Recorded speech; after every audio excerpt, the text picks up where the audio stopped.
Deborah, tell us what are some of the latest updates from authorities on their investigations into the blaze?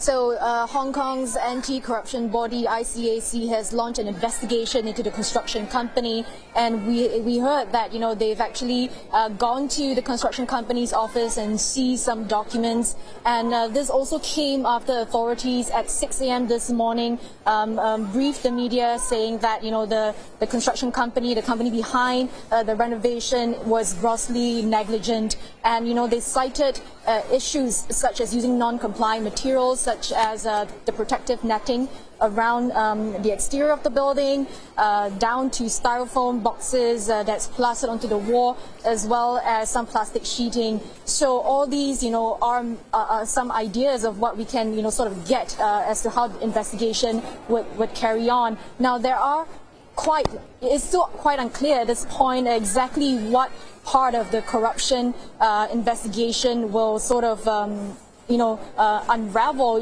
what this really pertains to. But there have been a lot of resentment from residents as far back as last year when this renovation project was first launched over the very hefty price tag. We're looking at about 330 million Hong Kong dollars for this renovation project, and residents actually had to shell up about 180,000 Hong Kong dollars per unit. And just for context, this residential building is home to a huge proportion of elderly residents above the age of 65 years old, and this is also a subsidized government project. So there has been a lot of unhappiness regarding the hefty price tag they've had to pay, and of course, this will be taken into consideration when authorities do the investigation. And Deborah, not to mention that a number of people have been affected by the fire, and I'm curious to know what kind of support is being given to them.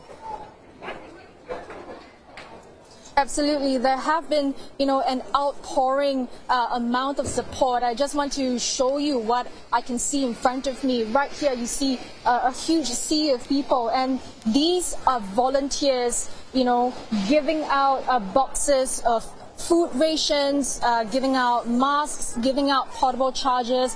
And earlier in the day I was doing a couple of live reports just in a shirt and pants, but right now I have my jacket on. That's because temperatures are dropping in Hong Kong. It's about 18 to 17 degrees Celsius right now. It could get even colder. And so what you can see over there are people actually handing out warm blankets, thick jackets as well. And residents, of course, they are quite distraught, and we've been trying to talk to them, but they understandably are declining interviews at this point. But we did speak to some people who say that they have camped here overnight.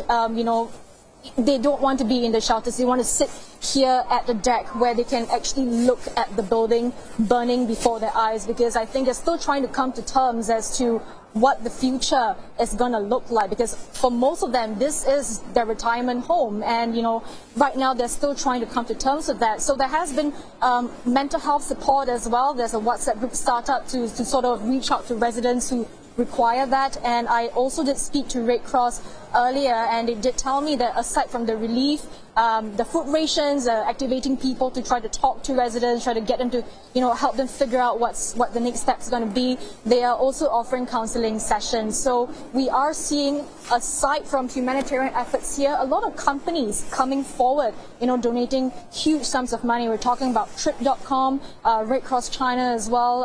I'm also getting some information that Lenovo has also stepped in to donate quite a substantial amount of money. So all these really is community spirit at its best. Well, it's really heartening to see the community coming together to aid those in need. Thanks so very much for that report, CNA's Deborah Wong.